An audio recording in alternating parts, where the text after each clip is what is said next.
Welcome to Tej education. तो मित्रों, आज हम इस वीडियो में 15 महत्वपूर्ण प्रश्न देखेंगे और सभी प्रश्नों का हम वर्णन भी देखेंगे। साथ ही साथ सबसे पहला प्रश्न है कि 16 वर्षीय नीरज अपने आप में पृथक स्वनियंत्रित व्यक्ति की भावना को विकसित करने का प्रयास कर रहा है, तब वह क्या विकसित कर रहा है?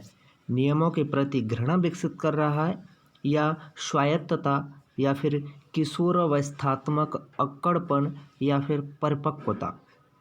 तो मित्रों, अगर आपको समय कम पड़े तो वीडियो को रोकें, फिर आंसर कमेंट करें। तो यहाँ पर नियमों के प्रति घृणा, या फिर स्वायत्तता, या किशोरावस्था में अक्कड़पन, या फिर परिपक्वता।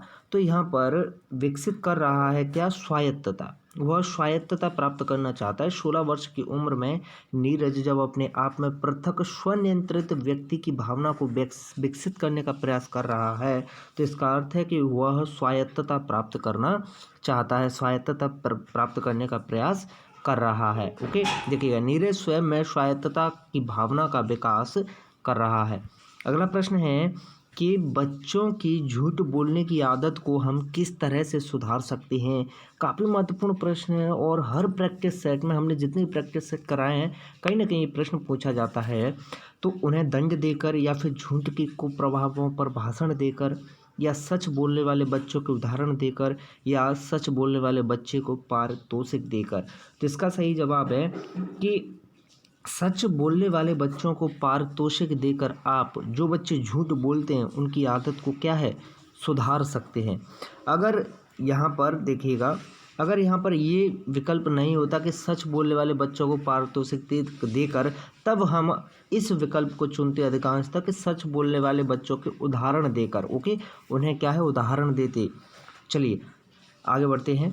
प्रश्न है कि स्टैनले हॉल के अनुसार अधिक तनाव और तूफान की अवस्था कौन सी होती है?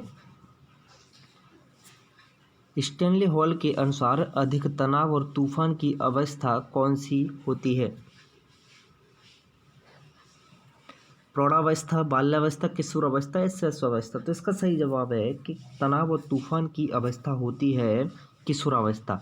अब प्रश्न इस तरह से भी पूछा जा सकता है कि तनाव और तूफान की अवस्था, किशोरावस्था किसके द्वारा कही गई है? तो स्टैनले हॉल के द्वारा। ये भी आपको याद होना चाहिए। केवल अभी इस वीडियो में केवल इस प्रश्न में आपने जवाब दे दिया तो ये बेटर नहीं है। ये भी आपको साथ ही साथ ये याद रखना है कि तनाव और तूफान की अवस्था, किशोरावस्था को किसने कहा? स्टैनले हॉल ने।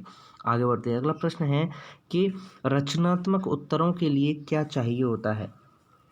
मुक्त उत्तरीय प्रश्न, तथ्यपरक प्रश्न, या सीमित उत्तर वाले प्रश्न, या प्रत्यक्ष प्रश्न? तो मित्रों, रचनात्मक उत्तरों के लिए चाहिए होता है मुक्त उत्तरीय प्रश्नों के। ऑप्शन ए इसका सही जवाब है। देखिएगा, रचनात्मक उत्तर के लिए मुक्त उत्तरीय प्रश्न सर्वाधिक उपयुक्त इसलिए होता है क्योंकि ऐसे प्रश्न देने में किसी प्रकार की सीमा नहीं होती है और उत्तर देने वाला बालक भी स्वतंत्र रूप से अपने विचार प्रकट कर सकता है। ओके, आगे बढ़ते हैं। प्रश्न है कि निम्नलिखित में से कौन सा कारक बालक के व्यक्तित्व विकास को प्रभावित करता है?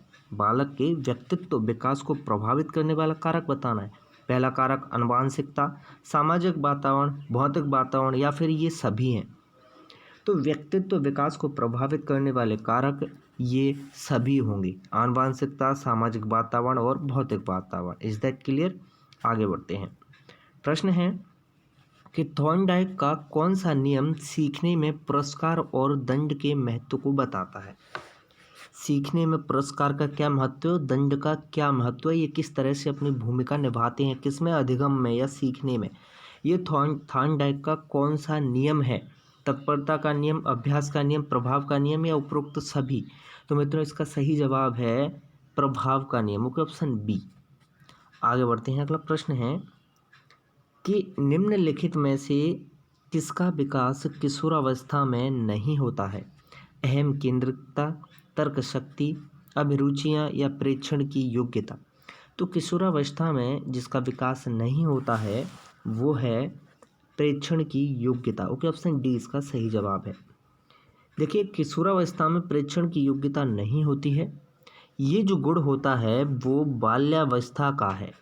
तो हमेशा याद रखें प्रेक्षण की योग्यता किस अवस्था का गुण है? बाल्यावस्था का।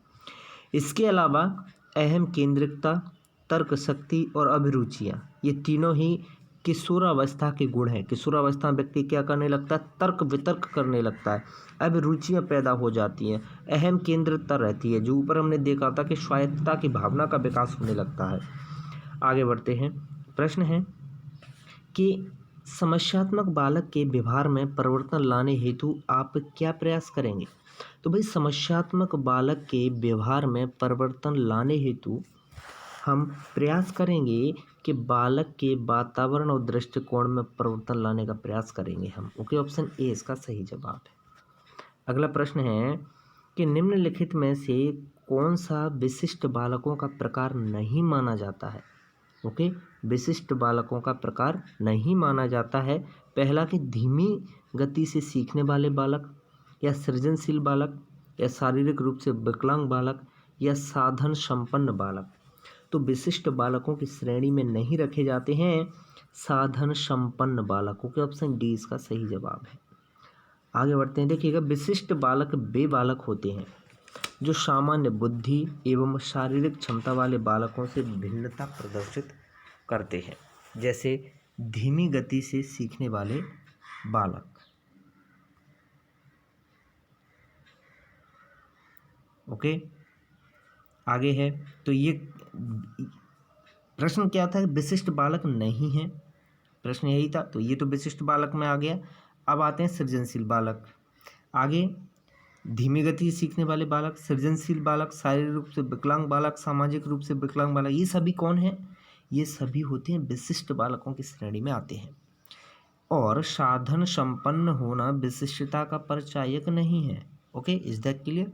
आगे बढ़ते हैं। प्रश्न है अधिगमकर्ता को बढ़ते हुए क्रोध को रोकने के लिए अध्यापक को क्या चाहिए होता है?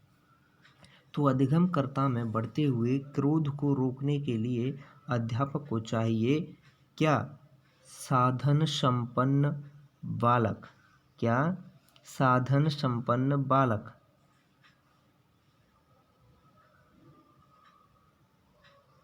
बताइएगा। जी नहीं, इसका है कि बालक के दिन प्रतिदिन के मामले में कोई हस्तक्षेप न करे। ओके, ऑप्शन बी इसका सही जवाब है। ऑप्शन बी इसका सही जवाब है। आगे बढ़ते हैं सीधे अगले प्रश्न की। अगला प्रश्न है कि निम्नलिखित में से कौन सा कारक बच्चे की स्मृति को सुधारने में मदद नहीं करेगा?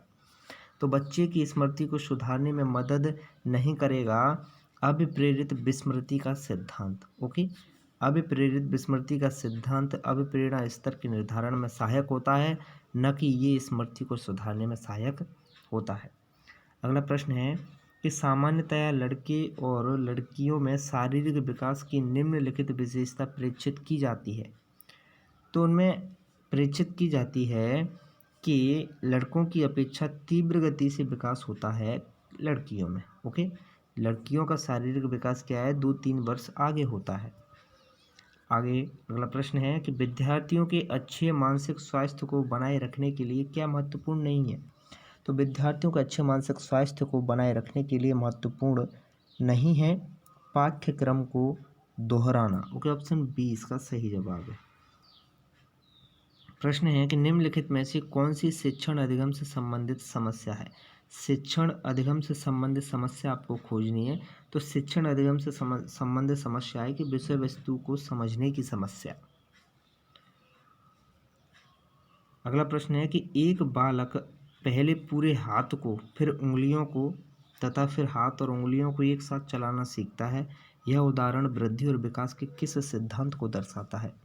तो यह एकीकरण के सिद्धांत को दर्शाता है। ओके, ऑप्शन बी इसका सही जवाब है।